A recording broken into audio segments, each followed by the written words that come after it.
Varicose veins తో బాధపడుతున్నారా? మన ఏవిస్ హాస్పిటల్లో 4500 రూపాయల లేజర్ స్కానింగ్ ఉచితం. నమస్కారం.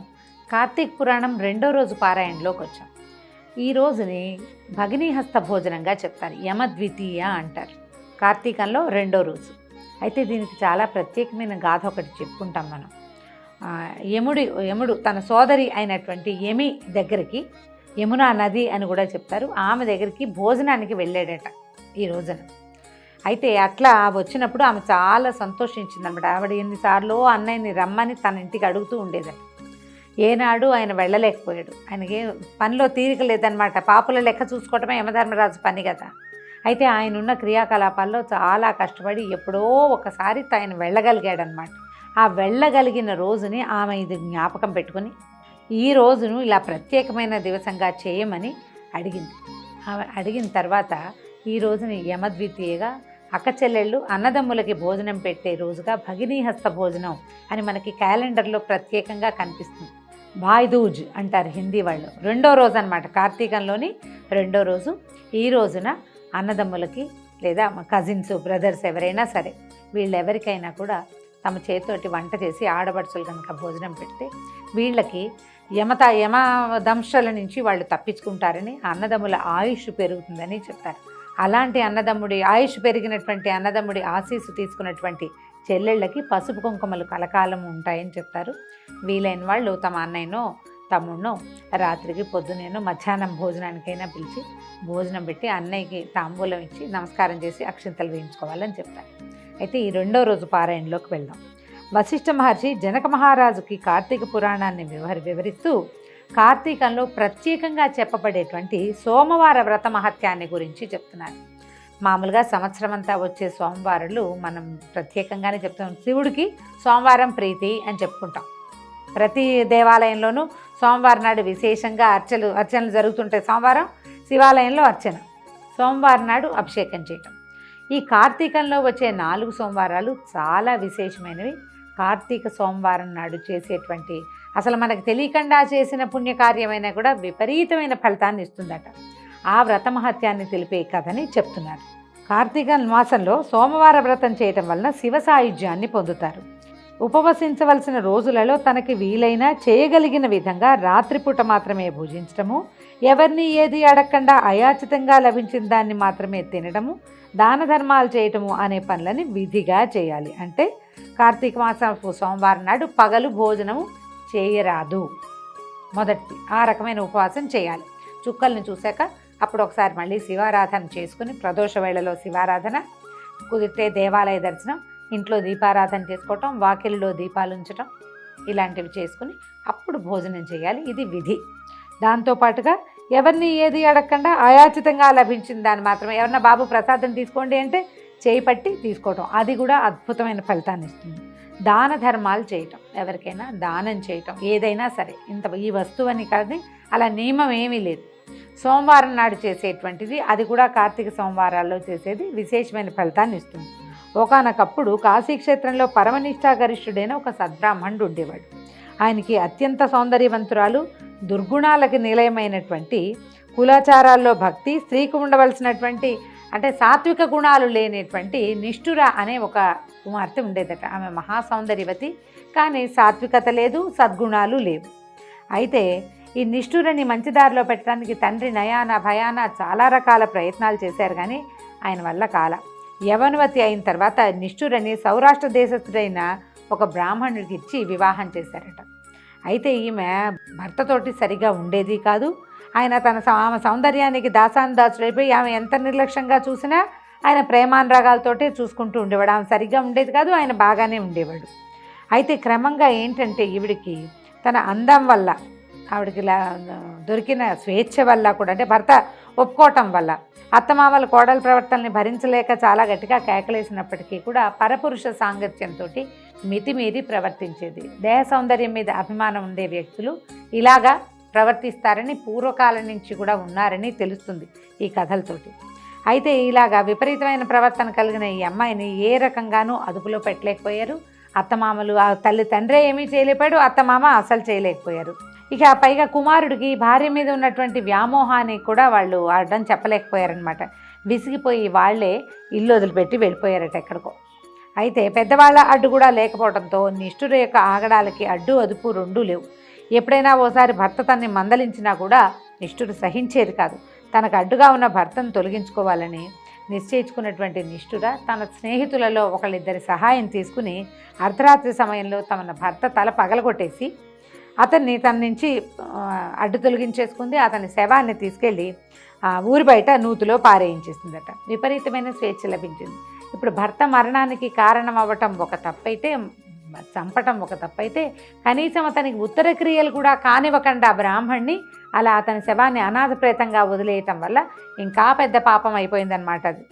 తర్వాత క్రమంగా రెచ్చిపోయింది. విపరీతమైన స్నేహాలు, అడ్డు ఆపు లేదు. తనలాంటి దుష్ప్రవర్తన తన స్నేహితులకు కూడా నేర్పించేది.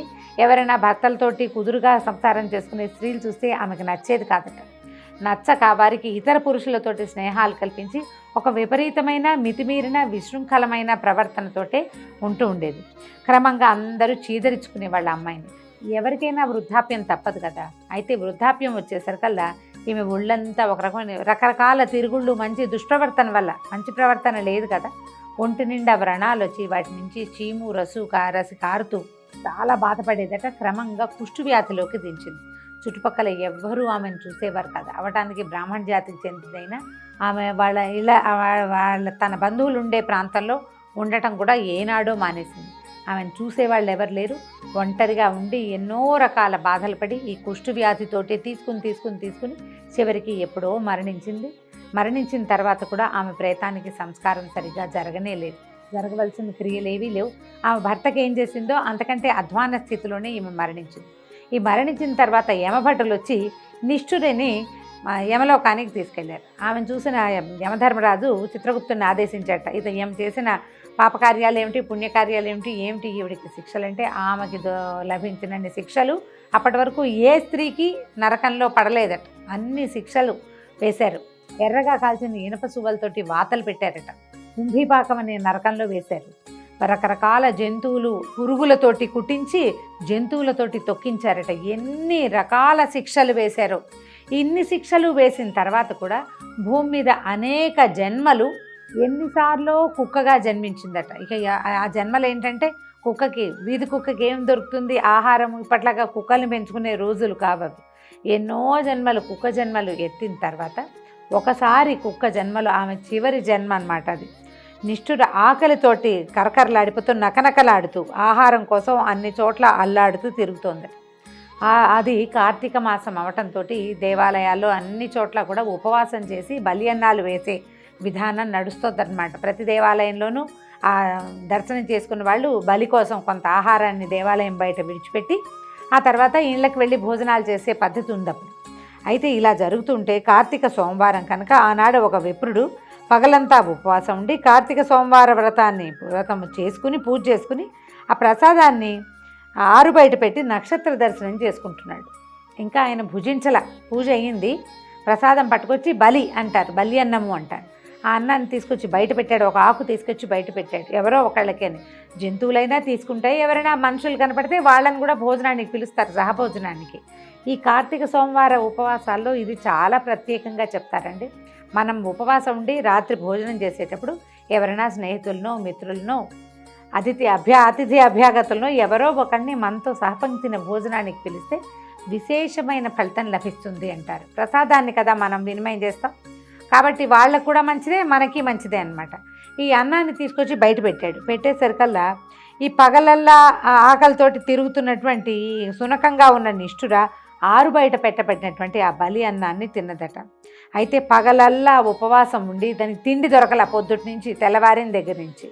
రాత్రి చీకటి పడిన తర్వాత శివప్రసాదమైన ఈ బలి అన్నాన్ని తినేసరికల్లా ఆ కుక్కగా ఉన్నటువంటి ఆ నిష్ఠురకి పూర్వజన్మ స్మృతి కలిగిందట.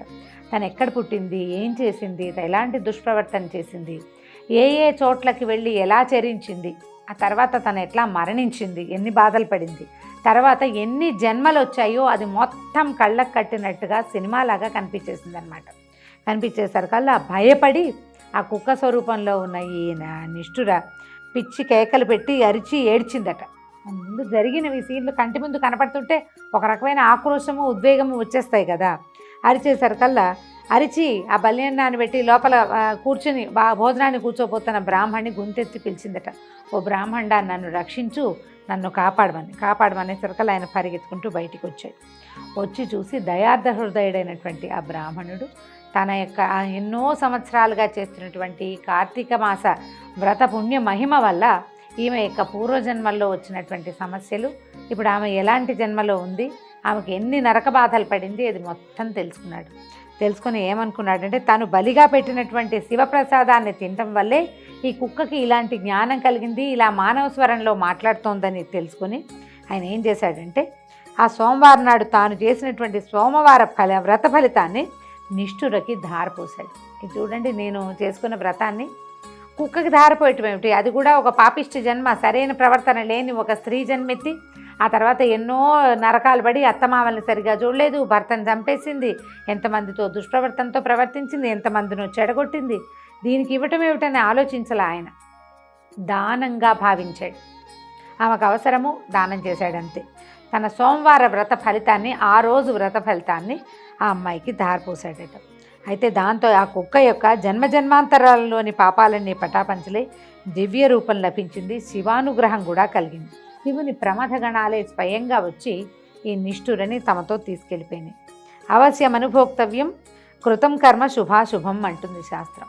మనం శుభం కానీ అశుభం కానీ కర్మ ఏది ఆచరించినా అవశ్యం అనుభోక్తవ్యం, తప్పకుండా అనుభవించి తీరవలసిందే. దాన్ని తప్పించుకోలేం. కర్మ దుర్విపాకాన్ని తప్పించుకోవటము భగవంతుడికి కూడా సాధ్యం కాదు. కర్మని అనుభవించే పోగొట్టుకోవాలని చెప్తారు. మనం చేసిన మంచి చెడుల ఫలితాన్ని ఆయా మంచి చెడుల రూపంలో తప్పకుండా అనుభవించాల్సిందే. సమస్త దోష పరిహారమైనటువంటి ఈ సోమవార వ్రత మహత్యాన్ని విన్న వాళ్ళకి, చదివిన వాళ్ళకి కూడా కైలాస ప్రాప్తి తప్పకుండా లభిస్తుందట. దీంతో కార్తీక మాసంలోని 2వ రోజు పారాయణ పరిసమాప్తమైంది. రేపు 3వ రోజు ఉదయమే మళ్ళీ కలుసుకుందాం. నమస్కారం.